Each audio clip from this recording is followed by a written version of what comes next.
बिस्मिल्लाहिर्रहमानिर्रहीम, अस्सलाम वालेकुम जी। मैं नजमुल हसन बाजवा हूं। नाज़रीन किराम, पाकिस्तान के 74 साल दौर के अंदर पहली बार स्टैब्लिशमेंट को मालूम पड़ा है कि हमें हमारी ताकत को थ्रेट सिर्फ सियासतदानों से नहीं है बल्कि जुडिशरी से भी है।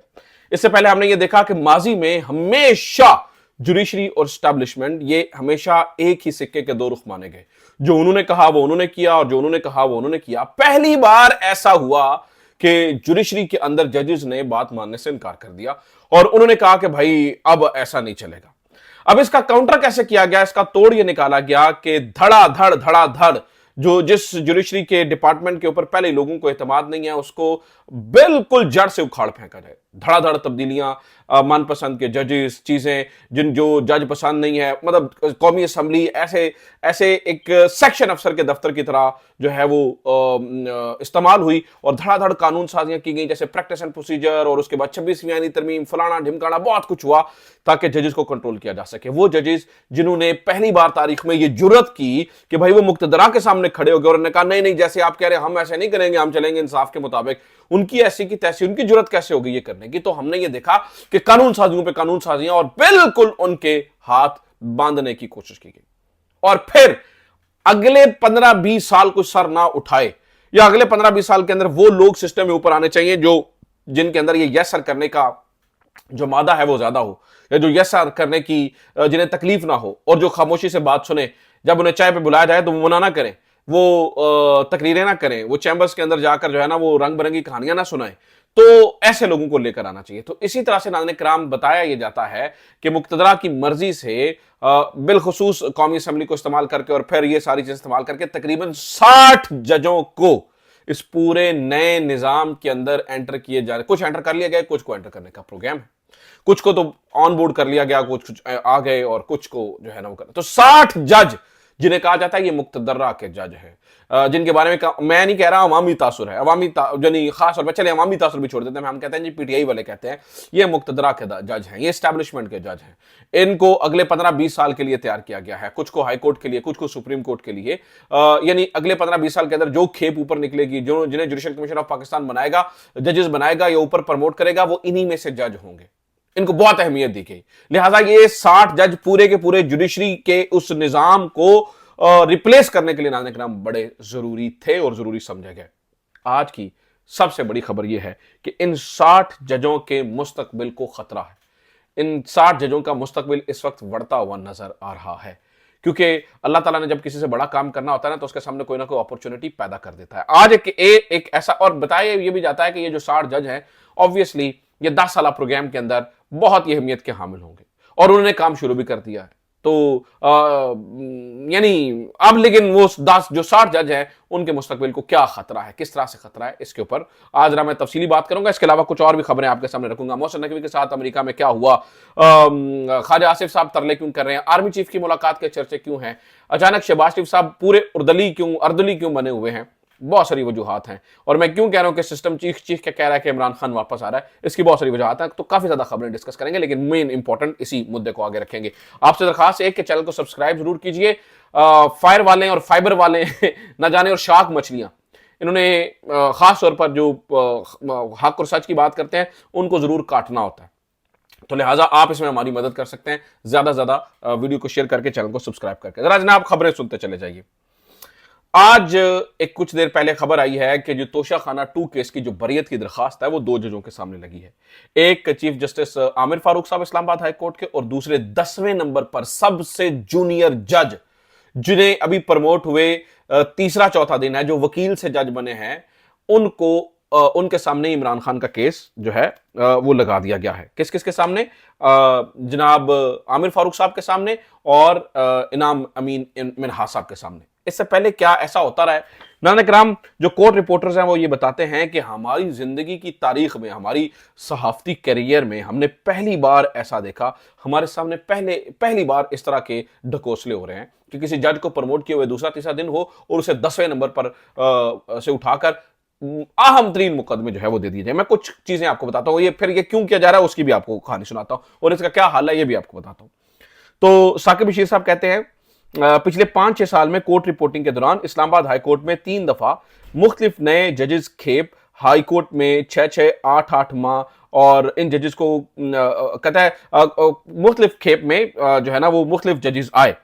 कहते हैं जी हम हाई कोर्ट में 6-6 8-8 माह इनकी कोर्ट में नहीं जाते थे, क्योंकि हमें पता था कि यहां पर को हाई प्रोफाइल केस नहीं लगेगा, और इस वजह से वहां पर जो है ना वो हम जाते भी नहीं थे, क्योंकि बतौर नए जज तैनात हुए थे। इसलिए 6-6 8-8 माह तो उनको ट्रेन ही कराया जाता था, कोई यहां मुकदमा उनके सामने नहीं रखा जाता था। फिर एहतशाम कियानी साहब इसके ऊपर लिखते हैं, वो कहते हैं जी इस्लामाबाद हाईकोर्ट के चंद साल पहले तैनात होने वाले 3 एडिशनल जजेस 1.5 साल तक जज रहने के बाद भी म्यार पर पूरा ना उतरने की वजह से मुस्तकिल ना हो सके थे। यही वजह है कि एडिशनल जजेस को अहमियत के हामिल मुकदमात नहीं दिए जाते थे। अब तो चौथे दिन ही एक एडिशनल जज को हाई प्रोफाइल केस के अंदर बिठा दिया गया, और ये हाई प्रोफाइल केस में तोशाखाना 2 केस के अंदर बैठने का मतलब ये है, ये पैगाम है कि अलकादिर ट्रस्ट केस का फैसला भी या आजम खान साहब सुनेंगे, वो जो भी नए जज आए हैं, या राशिद अमीन मिन्हास साहब, या क्या नाम है इनका, अमीन मिन्हास साहब, या जो भी, और जो आमिर फारूक साहब, ये सुनेंगे। अब नाज़रीन किराम ये खास तौर पर पैगाम दिया गया है कि भाई जितने भी काबिल जजेस हैं उनको साइडलाइन कर दिया जाएगा। लिहाजा नाज़रीन किराम इन तमाम जजेस का बीड़ा उठाया है जनाब जस्टिस मंसूर अली शाह साहब ने, and this is very very very important. Mansoor Ali Shah साहब ने नाज़रीन किराम इनको ठोक दिया है, और मैं आपको बता दूं कि जिस तरफ मंसूर अली शाह साहब चल रहे हैं और जो उनके चाल चलन नजर आ रहे हैं और जो तरीकाकार नजर आ रहा है, ये 60 जजेस का मुस्तकबिल बढ़ जाएगा। ये 60 जजेस मुझे सिस्टम के अंदर दाखिल होते हुए, क्योंकि इन सब की बुनियाद इलास्टिक की शलवार 26वीं आईनी तरमीम है, 26वीं आईनी तरमीम इलास्टिक की शलवार, और उस इलास्टिक की शलवार को काटने का प्रोग्राम जस्टिस मंसूर अली शाह साहब ने बना लिया है। मैं आपके सामने आज अहम तरीन मुकदमे के जो बेंचेस इख्तियारात वाला मामला है, और उसके बाद पूरा मामला फुल कोर्ट के सामने जाएगा, ये जो है ना वो मुकदमा माफ कीजिएगा जस्टिस मंसूर अली शाह साहब ने सुना, वो जरा मैं उसकी तफसीलात आपके सामने रखता हूं, फिर आपको अंदाजा होगा।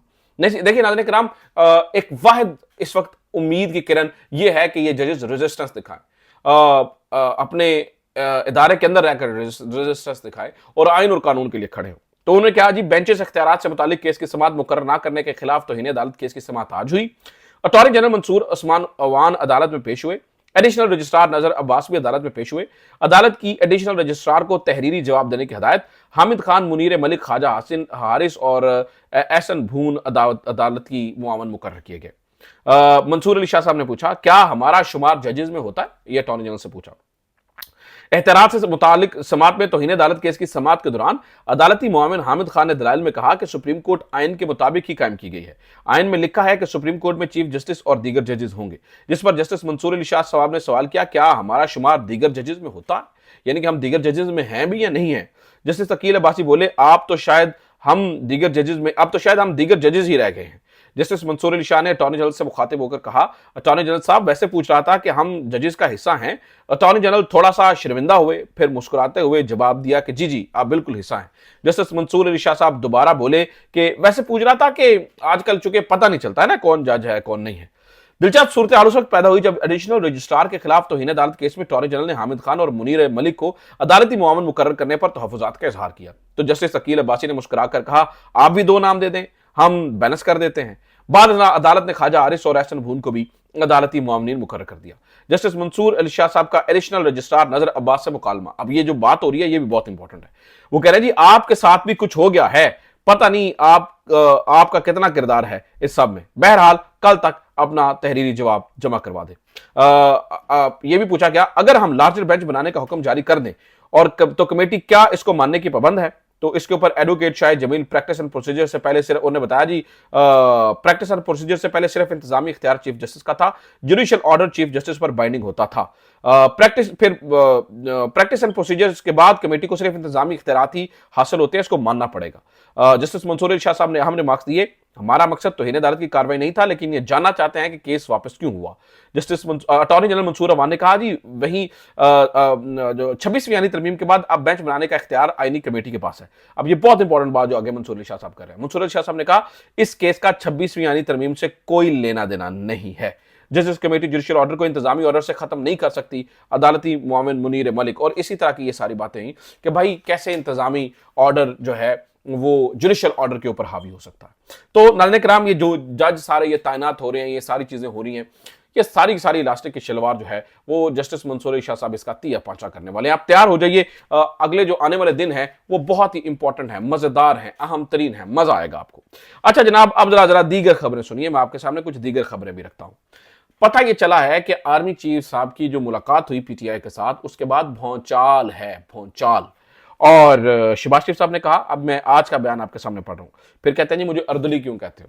शहबाज शरीफ साहब कहते हैं, मैं यकीन दिलाता हूं कि अफवाज पाकिस्तान के सिपा सलार हाफिज जनरल आसिम मुनीर की कश्मीर से कमिटमेंट की कोई दूसरी मिसाल नहीं मिलती है।